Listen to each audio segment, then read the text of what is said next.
El tema de las profecías se ha tratado siempre con una mezcla de fascinación y escepticismo.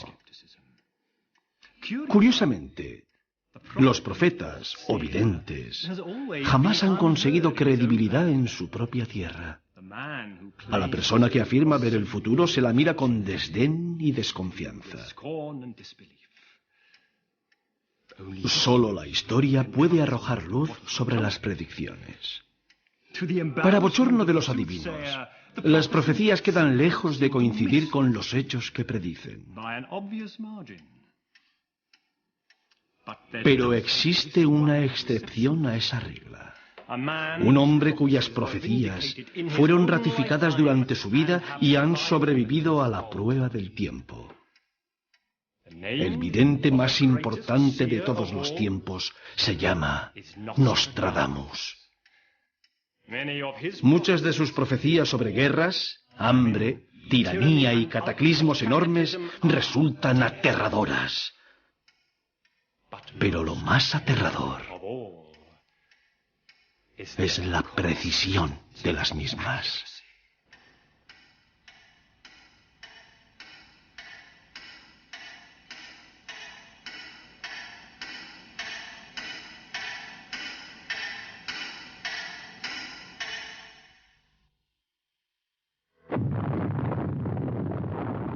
Nostradamus.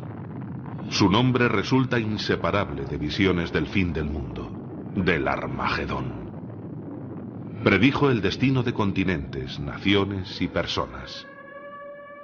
Los acontecimientos parecen ceñirse a un guión que solo Nostradamus fue capaz de profetizar. Mucho antes de que surgiera la revolución industrial, Nostradamus previó las armas más espantosas del siglo XX y la llegada de los tiranos más infames que ha conocido el mundo. Predijo el gran incendio de Londres, el ascenso de Napoleón y lo más inquietante de todo, la llegada de un hombre al que él llamó Hister. Pero ¿quién era Nostradamus? ¿Cómo pudo hacer predicciones de exactitud tan asombrosa? Nostradamus, cuyo nombre real era Michel de Nostredame, nació en Saint-Rémy, Provenza, el jueves 14 de diciembre de 1503. Era hijo de un acomodado escribano francés cuya familia judía se había convertido al cristianismo. El joven Michel creció bajo la tutela de su abuelo Jean de Saint-Rémy.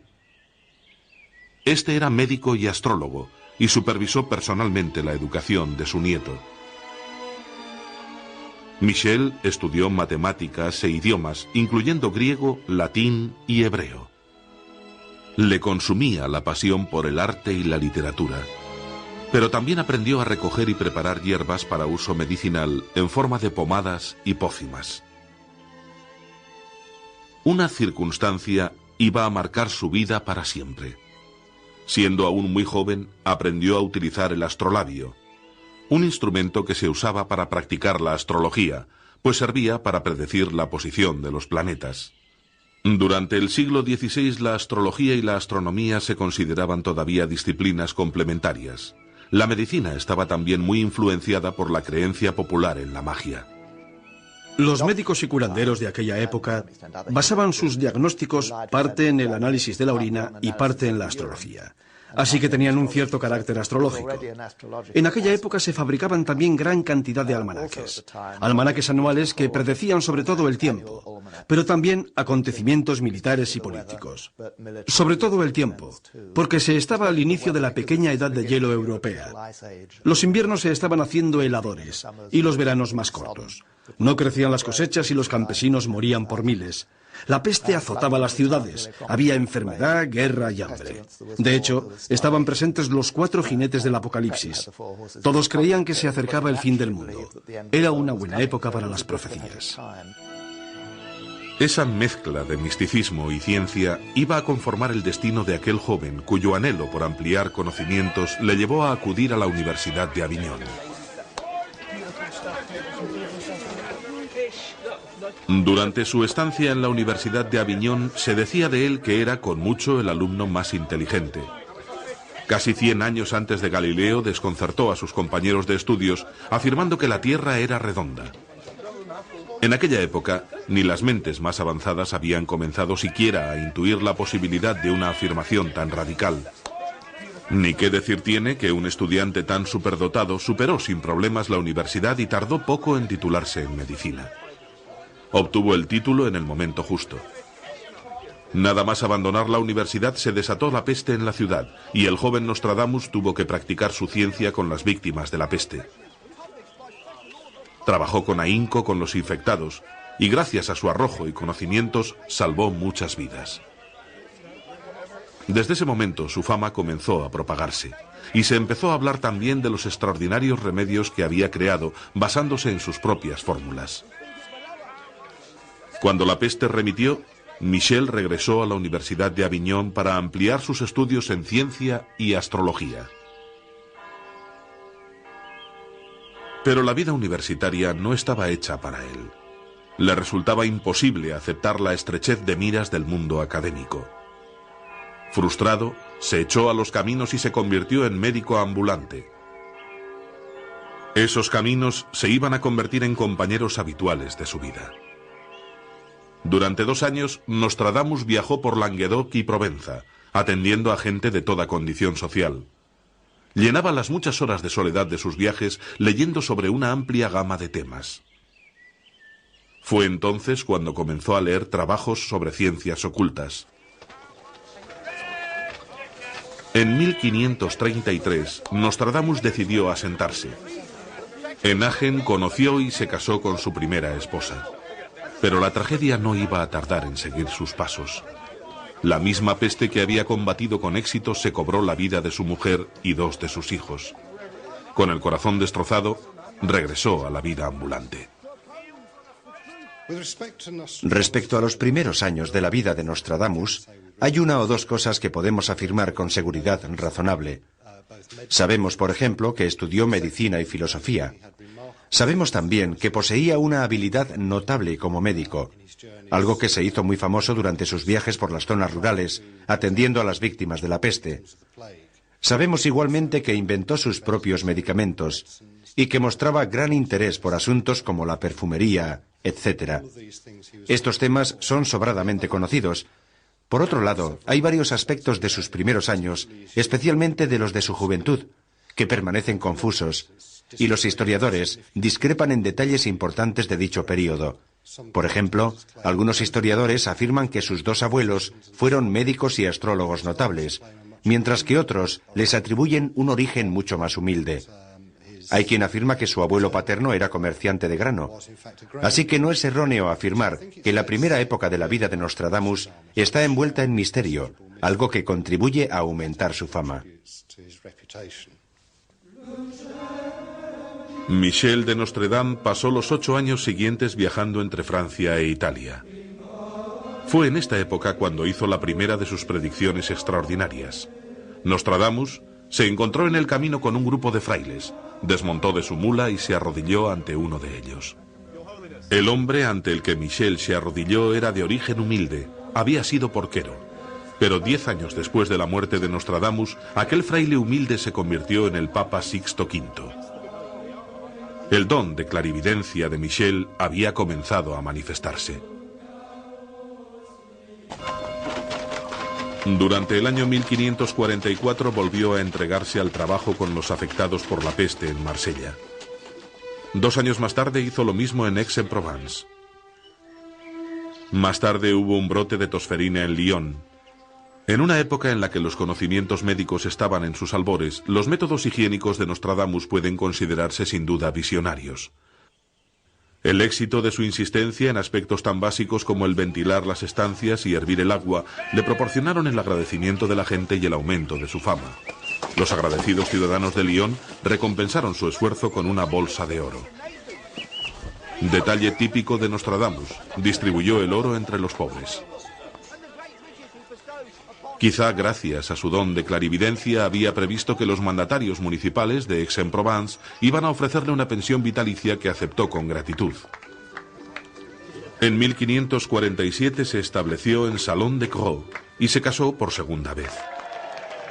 Su nueva esposa era una viuda adinerada. Pese a que siguió trabajando como médico, tuvo ocasión de retomar el estudio de las ciencias ocultas.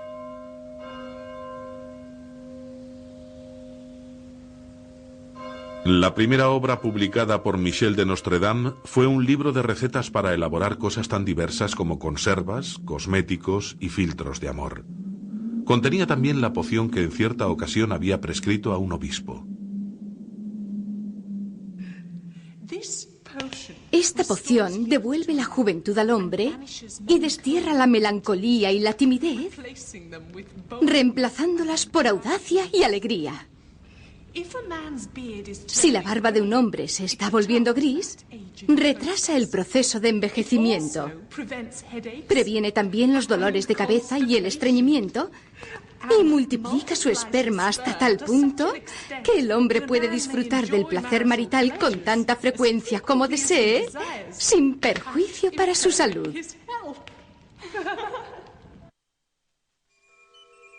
Aunque por entonces su barba estaba ya volviéndose gris, Michel de Nostredame se encontraba en la flor de la vida.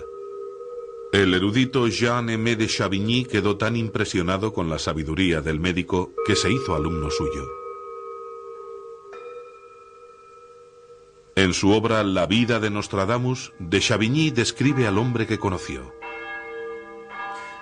Era ligeramente bajo, robusto, alegre y vigoroso. Tenía la frente alta y despejada, la nariz recta, los ojos grises y amables, aunque la cólera los volvía de fuego. Un rostro severo y sonriente que conjugaba severidad y gran humanidad. Sus mejillas se mantenían rubicundas incluso con el paso de los años. Tenía la barba larga y poblada, buena salud y todos los sentidos despiertos. Respecto a su mente, captaba y comprendía todo con facilidad.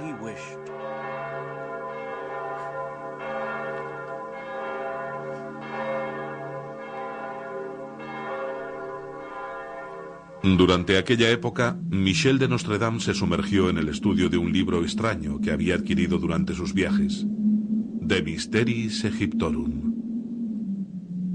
El libro le animó a experimentar con lo oculto.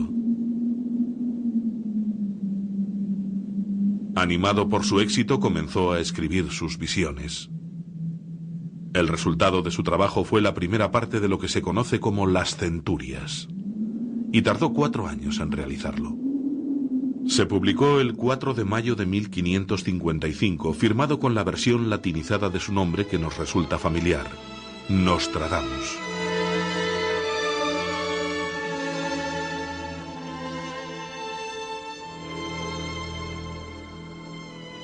De Chavigny describe lo que sentía su tutor y la extraordinaria reacción del público ante la obra.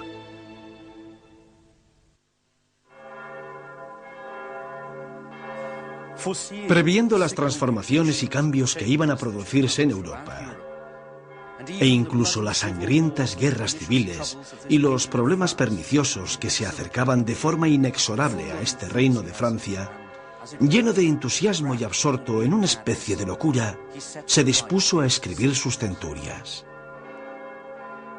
Las guardó durante mucho tiempo sin querer publicarlas, pensando que su naturaleza polémica atraería sin duda críticas desdeñosas y ataques insultantes, como así ocurrió.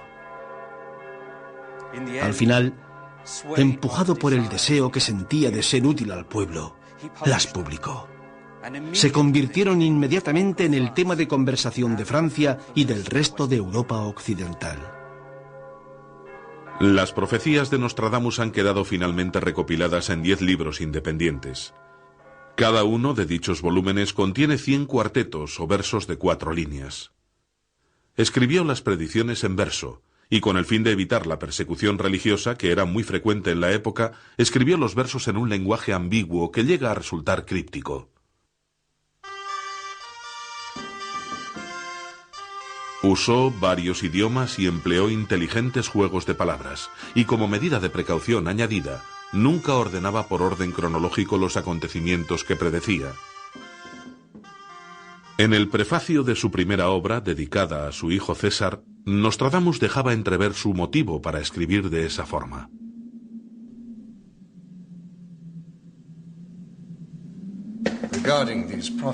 Respecto a estas profecías, me había resuelto a privar de mi lengua al pueblo y de mi pluma al papel. Pero más tarde pensé que por el bien común debía describir los más importantes de los cambios revolucionarios que preveo. Así que, para no molestar a los lectores de este tiempo, lo haré de forma nebulosa, usando frases abstrusas y retorcidas, en vez de presentar profecías claras.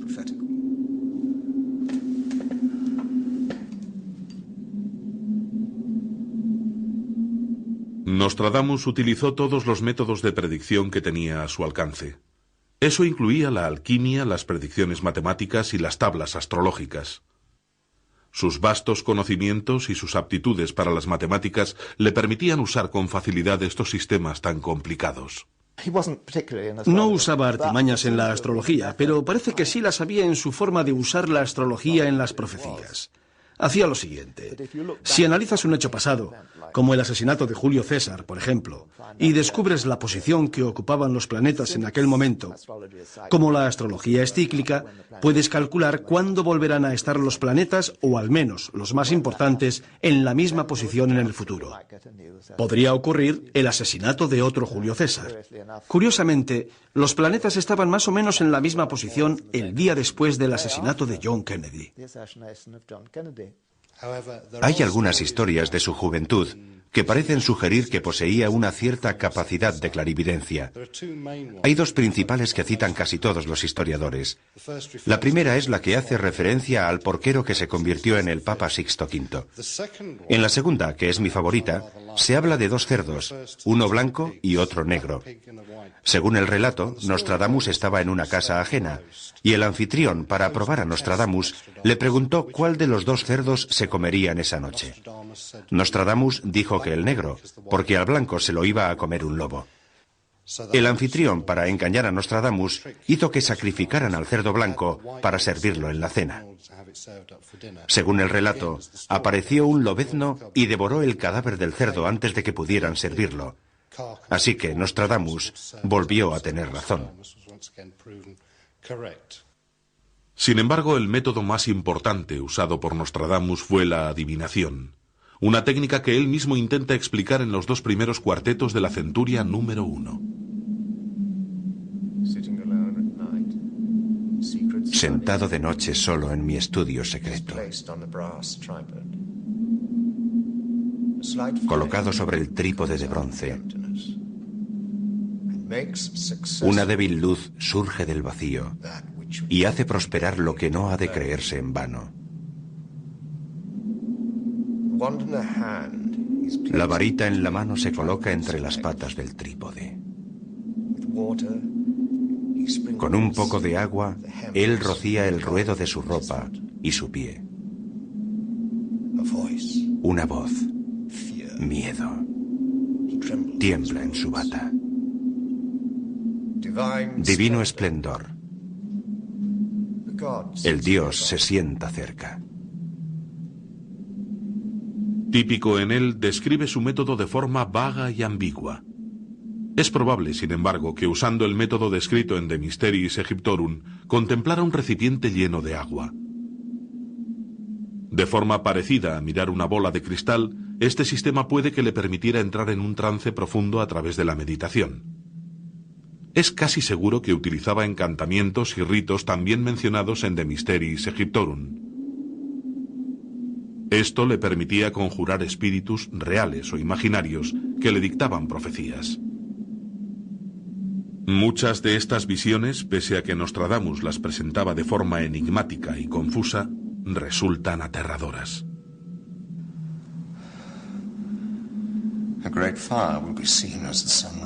Se verá un gran fuego al salir el sol. El ruido y el resplandor se extienden más allá del norte. Muerte y lamento se oyen en la tierra. Muerte por hierro, fuego. El hambre les espera. Este 91º cuarteto de la Centuria II es la descripción gráfica de una destrucción en masa. En los tiempos actuales, nos lleva a pensar sin muchas dudas que describe el horror de un conflicto nuclear. Como recordaban los supervivientes de Hiroshima, la bola de fuego originada por la primera explosión atómica resultaba más brillante que el sol. Este cuarteto se ha explicado de formas diferentes, aplicándolo al comienzo de la Tercera Guerra Mundial, al ataque de Pearl Harbor y a un posible ataque preventivo contra Rusia.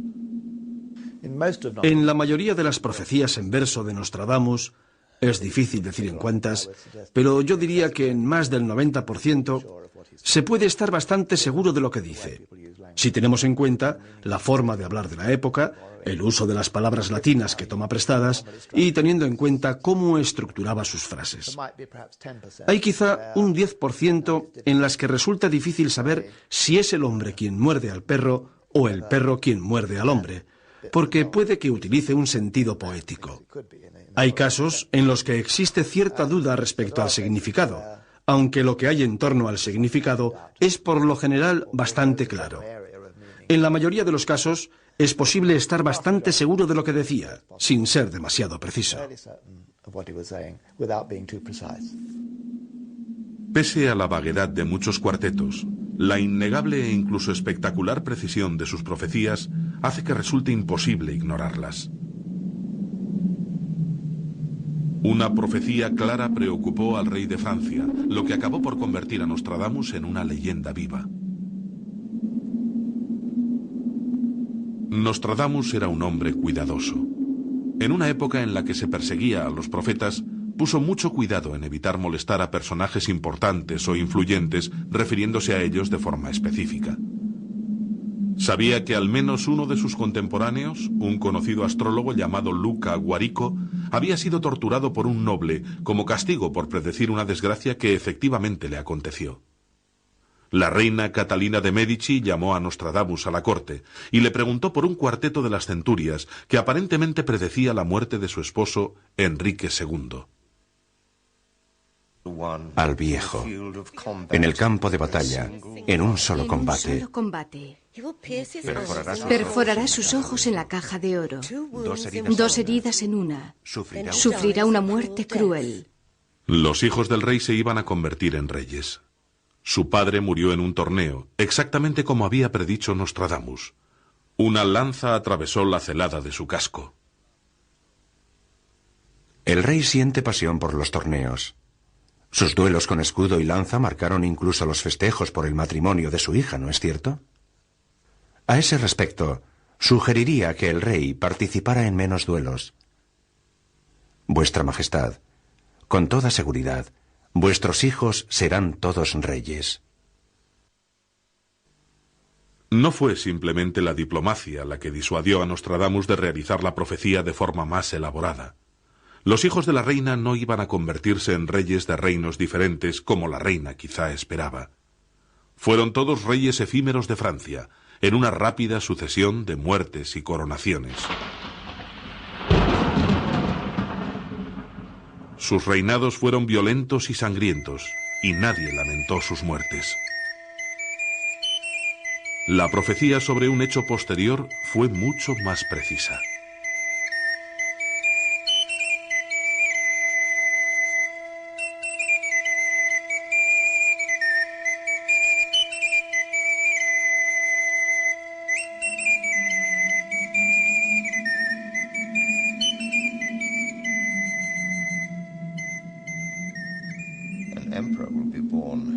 Un emperador nacerá cerca de Italia, que costará un alto precio al imperio. Dirán, cuando vean a sus aliados, que es más carnicero que príncipe.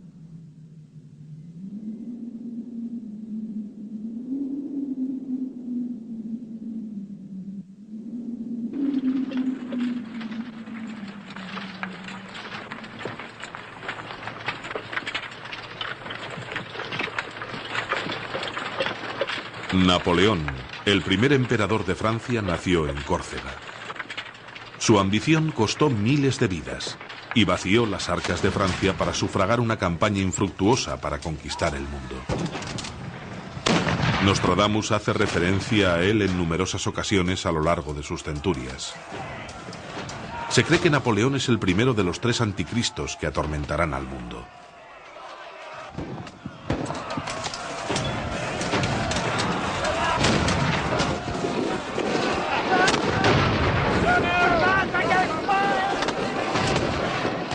Otra predicción.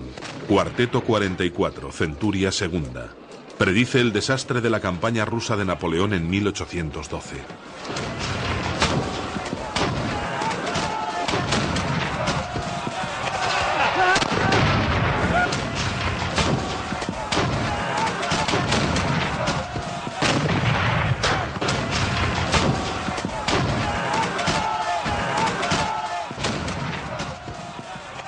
El águila impelida en torno a los pabellones por otros pájaros de alrededor será expulsada. Cuando ruido de címbalos, flautas y esquilones devuelvan el sentido a la insensata dama.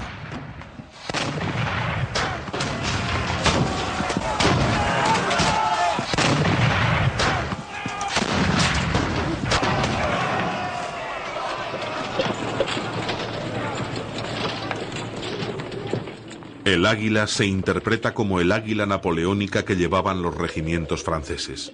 Es derrotada y expulsada de Moscú por las águilas imperiales de Rusia, Prusia y Austria.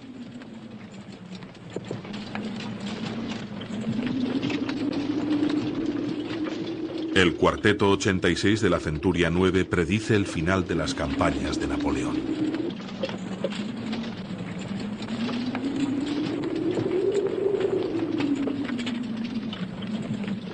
Con Buc de la Reine no llegarán directos a Chartres.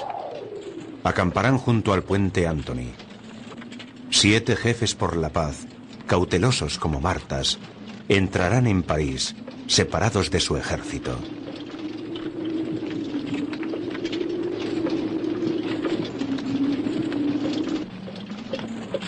Después de la derrota de Napoleón en la batalla de Waterloo, las 7 naciones que se habían aliado contra él se reunieron para firmar un tratado de paz.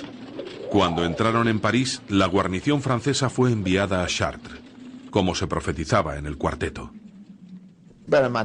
Napoleón fue un gran líder que se ajustaba a algunas de las predicciones sobre el anticristo en el Mirabilis Liber. Así que no debe sorprendernos que algunas de las predicciones que tomó del Mirabilis Liber acerca de la invasión de Europa por el anticristo concuerden con Napoleón. Hay una de ellas en particular en la que parece presentar un anagrama del nombre de Napoleón, Pays de Lorraine, que según algunos significa Napoleón Roi, es decir, Napoleón Rey. Por otro lado, Pays de Lorraine puede referirse a 3 lugares muy próximos del sudoeste de Francia llamados Lorena. Estamos ante lo que parece una coincidencia geográfica, a menos que pensemos que Nostradamus estaba haciendo un juego de palabras geográfico. Hay que admitir que le encantaban los juegos de palabras geográficos.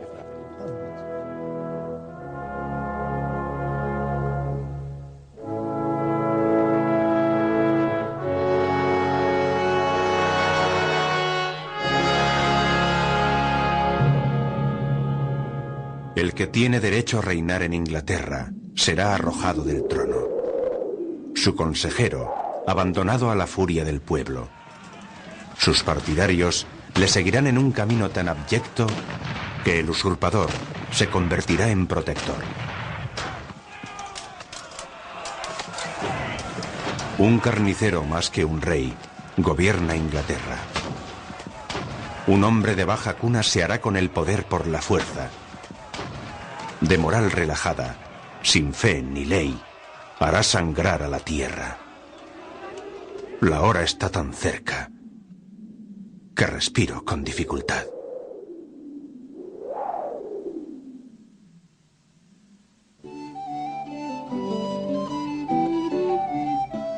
La exactitud de las profecías de Nostradamus no se limita a Francia. Respecto a Inglaterra, predijo la caída de Carlos I durante la Guerra Civil Inglesa y el ascenso de Oliver Cromwell, quien pasaría a ser conocido como Lord Protector.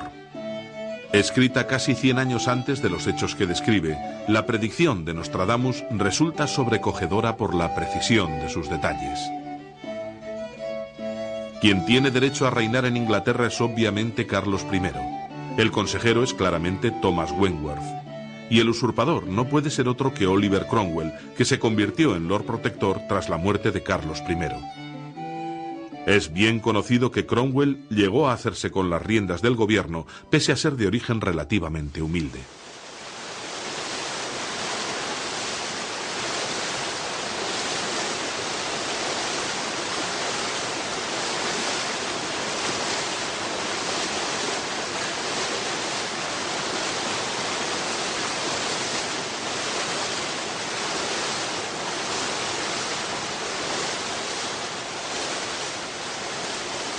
Inglaterra, el Pempotam, gobernará un gran imperio de agua durante más de 300 años.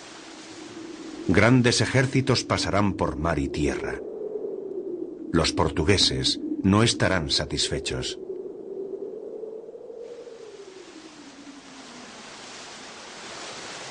Muchos consideran esto una descripción precisa del poder y la duración del Imperio Británico desde la reina Isabel I a la reina Victoria. Pempotam es un ejemplo de la forma de Nostradamus de crear palabras con significado oculto. En griego pan significa todo, y potens significa poderoso en latín. Inglaterra, la todopoderosa. Lo que ahora nos parece extraña referencia a los portugueses debe colocarse en el contexto de la época de Nostradamus. A finales del siglo XVI y comienzos del XVII, Portugal poseía un imperio marítimo enorme que se desmoronó mientras el de Inglaterra se iba formando. La causa de su desmoronamiento sigue siendo un misterio. Las profecías de Nostradamus no hacen referencia solo a lo que ahora consideramos pasado lejano. Algunos cuartetos, por la interpretación que se les ha dado, parecen predecir hechos, como el gran incendio de Londres o acontecimientos de la Guerra Civil Inglesa. Algunos historiadores, sobre todo aquellos que podríamos llamar entusiastas de Nostradamus, afirman que predijo las bombas de Hiroshima y Nagasaki. Y por supuesto, muchos afirman que predijo la guerra aérea y los submarinos. Por otro lado, los detractores de Nostradamus han señalado que pasó por alto dos de los grandes acontecimientos del siglo XX, la Primera Guerra Mundial y la Segunda Guerra Mundial. Respecto a la segunda hay cierta polémica, pero por lo que yo sé, ningún historiador ha conseguido todavía identificar un cuarteto que haga referencia a la Primera Guerra Mundial.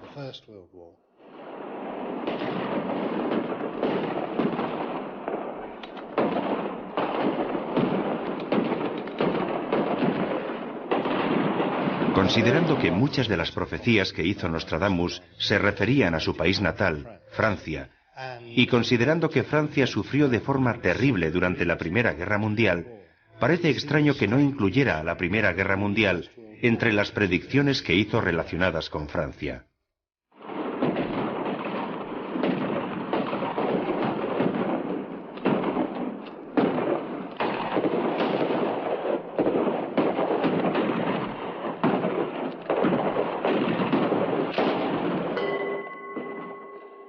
El hombre a quien Nostradamus consideraba el segundo anticristo se revela en el cuarteto 24 de la Centuria II. Mon Dieu, il est l'Antéchrist.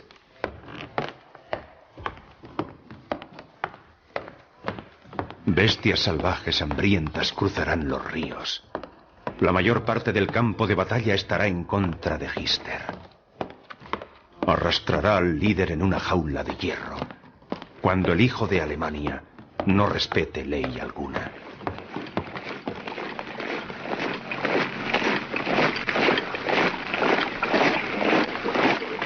Es difícil no sacar la conclusión de que Hister no es otro que Hitler. Und niemals ermüden, und niemals verzagen, und niemals verzweifeln. Es lebe unsere Bewegung, es lebe... El propio Hitler creía que ese era el caso. Conocía bien las profecías de Nostradamus y utilizó este cuarteto en la propaganda nazi durante los años previos a lanzar sus divisiones de bestias salvajes contra Europa.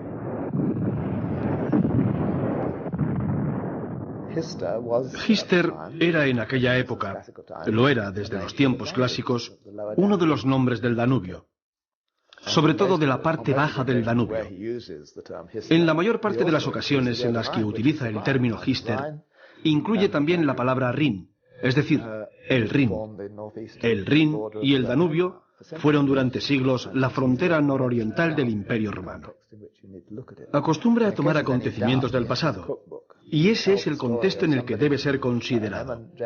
En cualquier caso, en su libro de cocina relata la historia de un eminente caballero que un día, caminando a orillas del río Hister o Danubio, dice, cayó en él y se ahogó. Además, basó ese relato en algo que ocurrió realmente pocos años antes. Una vez más, tenemos un ejemplo en el que Nostradamus toma un acontecimiento pasado y lo proyecta hacia el futuro.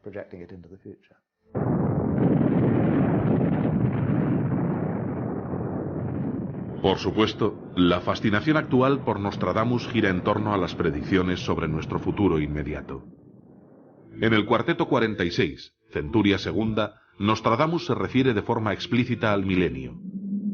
Su razón para hacerlo resulta desalentadora.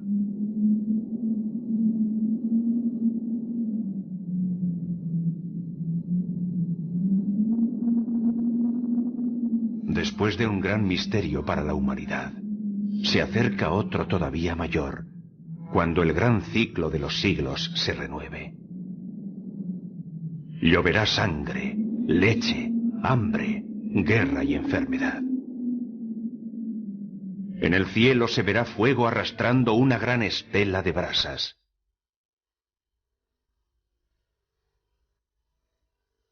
Naturalmente, aquellos que estudian las profecías de Nostradamus opinan que el fuego en el cielo puede ser el cometa Halley, aunque puede tratarse de otro cuerpo celeste que todavía no conozcamos. Las catástrofes venidas del cielo es un tema que Nostradamus toca en otras ocasiones. En cualquier caso, el cometa Halley debe regresar a finales de siglo. Tanto si se trata de una descripción literal o metafórica, la lluvia de sangre, leche, hambre y guerra es sin duda una mala noticia para la humanidad. En el cuarteto 72 Centuria 10, Nostradamus ofrece una fecha concreta para la predicción.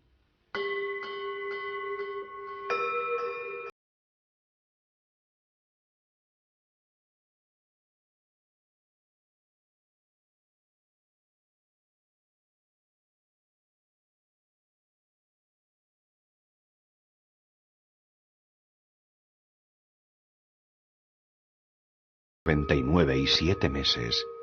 vendrá del cielo el gran rey del terror. Devolverá la vida al gran rey de los mongoles. Antes y después, la guerra reinará a sus anchas.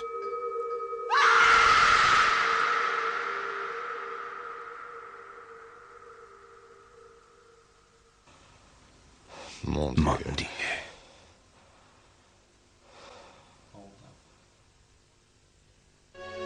Se trata de una de las más audaces y tenebrosas profecías incumplidas de Nostradamus.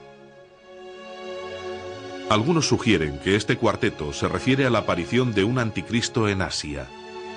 Sin embargo, puede que se refiera simplemente a una confrontación religiosa y no a un enfrentamiento físico entre la cultura oriental y la occidental.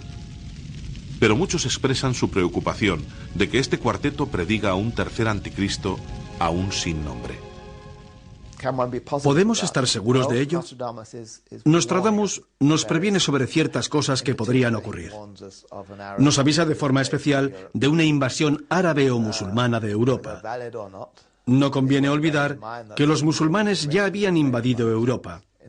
De forma pacífica, pero había 4,5 millones de musulmanes en Francia. Hay aspectos que nos dan motivos para pensar que quizás su teoría indica que los hechos del pasado tienden a repetirse en el futuro. No tenemos que creer que sea así. Seguramente nos equivocaríamos si lo hiciéramos, pero podemos al menos estar abiertos a las posibilidades. Quizá todo esto nos sirva como método para abrir nuestra mente a otras posibilidades, en vez de estar desprevenidos cada vez que ocurre un suceso que nos supera. El contexto en el que escribe Nostradamus no es de este mundo. debe ayudarnos a estar preparados para todo. Aunque resulte curioso, Nostradamus no hace mención al fin del mundo en parte alguna de sus profecías. Tal expresión nunca aparece. Dijo que sus profecías se extendían hasta 3797, lo que nos puede hacer pensar que es la fecha del fin del mundo. Se ha hablado mucho de que mencionara el año 1999 como el del gran conflicto, el de la llegada del anticristo, etc. Es cierto que 1999 es una de las pocas fechas que Nostradamus menciona en sus cuartetos, y creo que debemos colocar ese hecho en un contexto más amplio. Hay dos aspectos fundamentales que debemos de tener en cuenta. El primero, que es bien sabido que en los finales de siglo la gente tenía visiones apocalípticas. Ocurrió a finales del siglo XIX, ocurrió a finales del siglo XVIII, etc. Sucede al acabar todos los siglos. El final del siglo XX es también el final del milenio, así que no debe sorprender que la gente tenga preocupaciones apocalípticas. Es un fenómeno histórico que se repite siempre que el calendario cambia de forma tan significativa. También debemos de tener en cuenta que según el pensamiento medieval, y Nostradamus era en gran parte un erudito medieval, el año 2000 anunciaba el fin del mundo. Era una idea basada en cuando creían que se había fundado el mundo. Según el arzobispo James Ussher, el mundo se fundó en el año 4000 a.C. Afirmaba también que duraría 6000 años, lo que nos lleva al final del milenio. Nos encontramos aquí con dos temas. Primero, el nerviosismo normal ante cambios importantes en el calendario, algo que se repite siempre. Segundo, la idea medieval de que el fin del mundo acontecería en el año 1999 o 2000. La duda que se plantea es si Nostradamus vio de verdad una tragedia al final del segundo milenio, o simplemente repetía la idea medieval sobre la fecha del fin del mundo.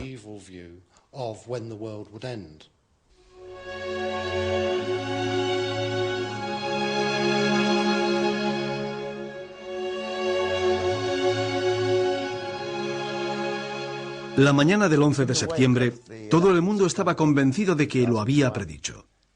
Se debe en parte a que Nostradamus predijo cualquier cosa que ocurra. Es la Nostradamusnología.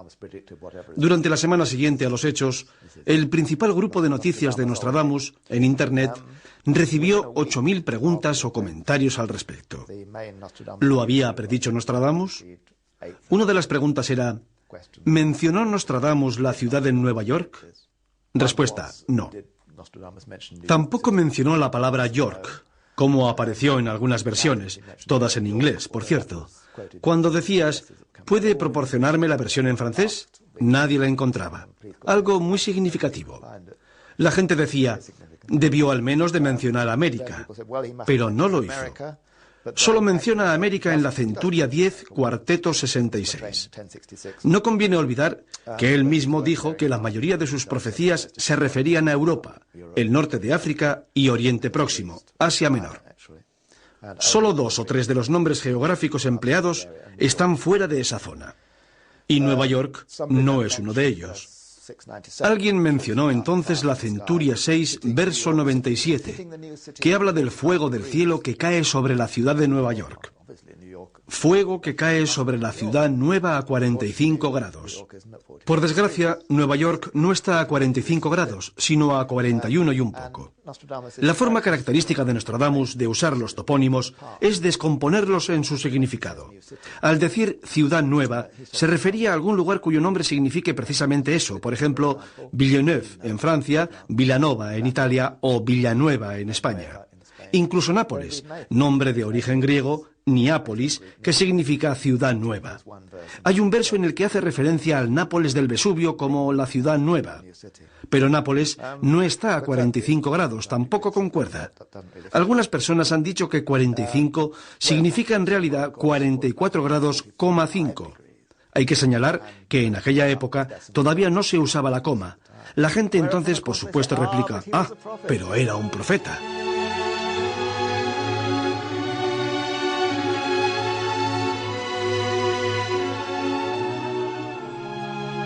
Nostradamus predijo guerras, desastres y hambre para la época del final del milenio. Pero añadió que el nuevo siglo disfrutaría de una paz duradera. Insinuó incluso la segunda venida de Cristo.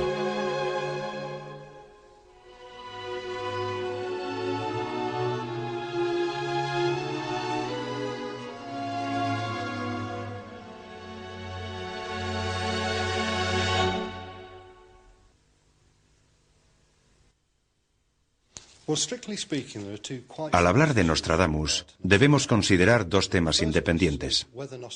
El primero es si Nostradamus podía ver el futuro. Es una pregunta que sigue sin contestarse, y creo que jamás podremos determinar si era o no capaz de hacerlo. El segundo tema se refiere a la interpretación de sus cuartetos.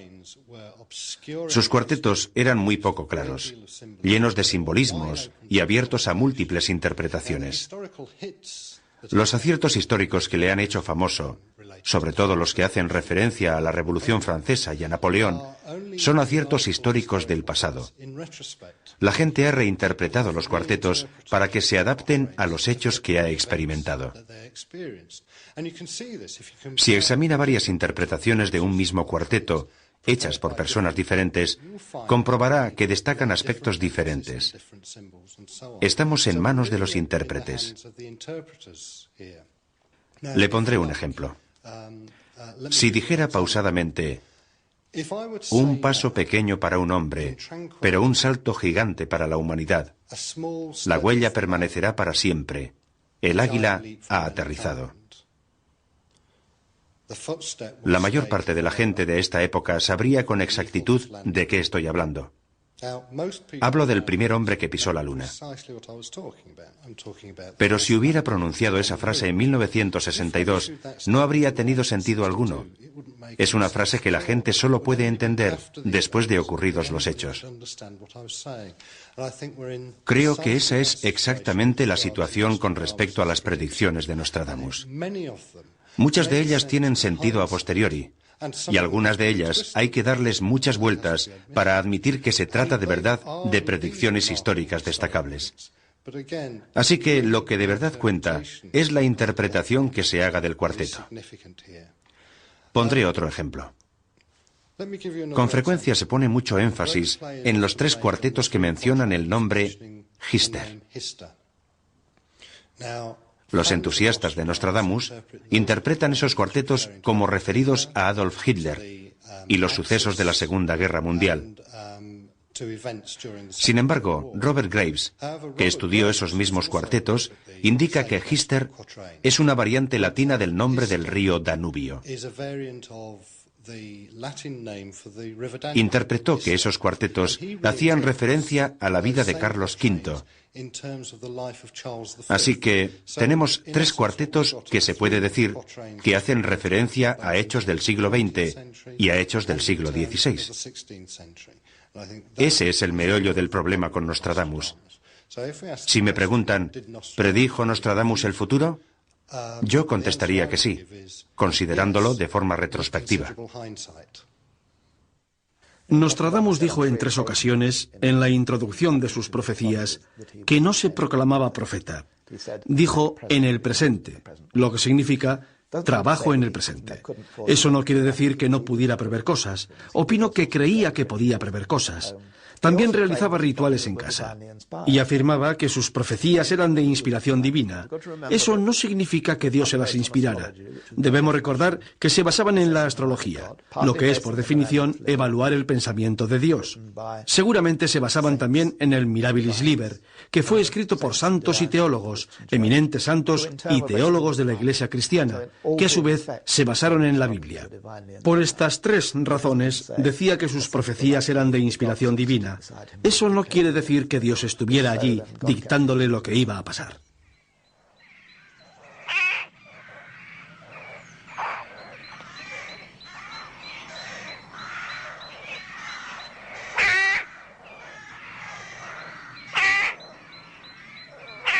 A comienzos de la década de 1560, Nostradamus se había convertido en médico y consejero del rey de Francia.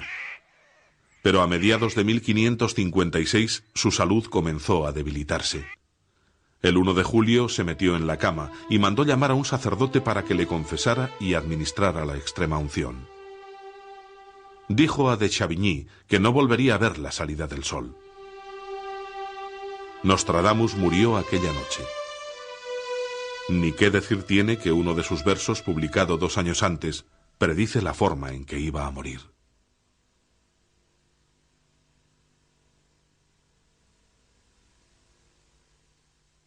Al regreso de la embajada, guardado el regalo del rey, nada más haré, porque iré a reunirme con Dios. Parientes cercanos, amigos y hermanos me encontrarán muerto, cerca de la cama y el banco.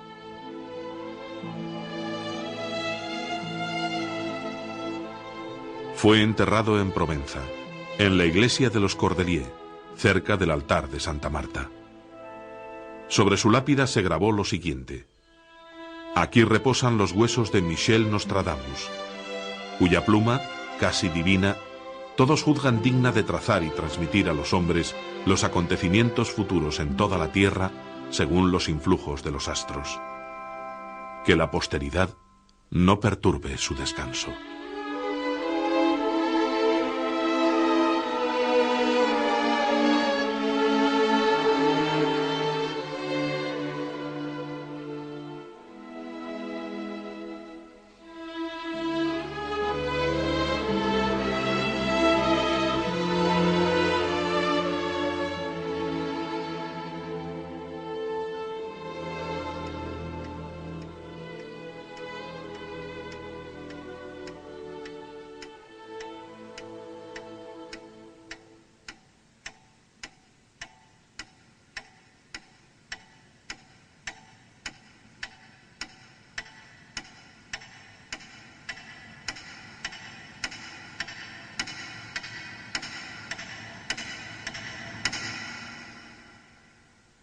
El hecho de que Nostradamus tomara la mayoría de sus profecías de profecías anteriores, hechos pasados o ideas astrológicas, no es motivo suficiente para invalidarlas. No quiere decir necesariamente que no puedan aplicarse a sucesos posteriores. Por otro lado, es muy difícil tomar un hecho futuro concreto o uno ya sucedido y afirmar sin duda que se trata de algo predicho por Nostradamus, porque no los fechaba. Si concierto una cita con el dentista y no ponemos fecha, no hay cita.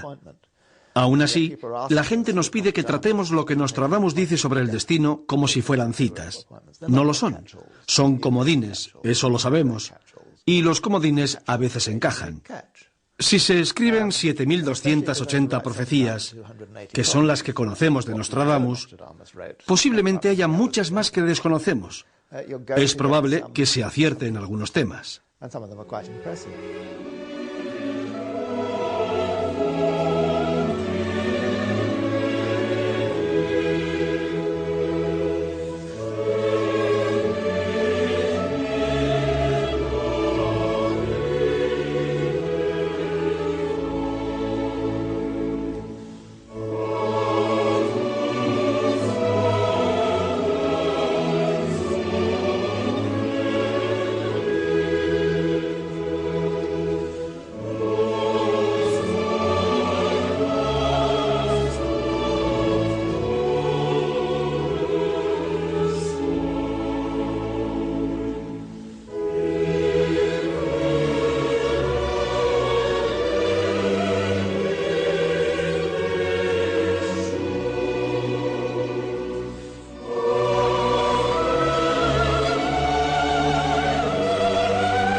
Los griegos creían que los profetas, al igual que los poetas, eran hombres a quienes había atacado la locura.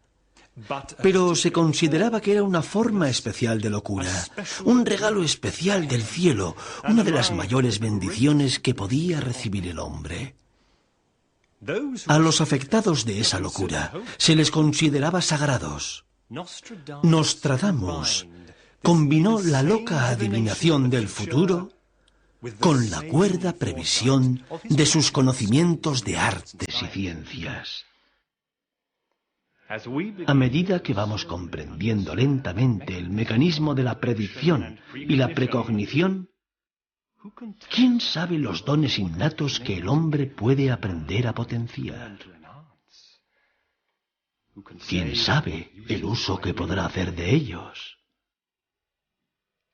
¿Y quién puede saber lo que podríamos ser capaces de ver si nos atreviéramos a mirar?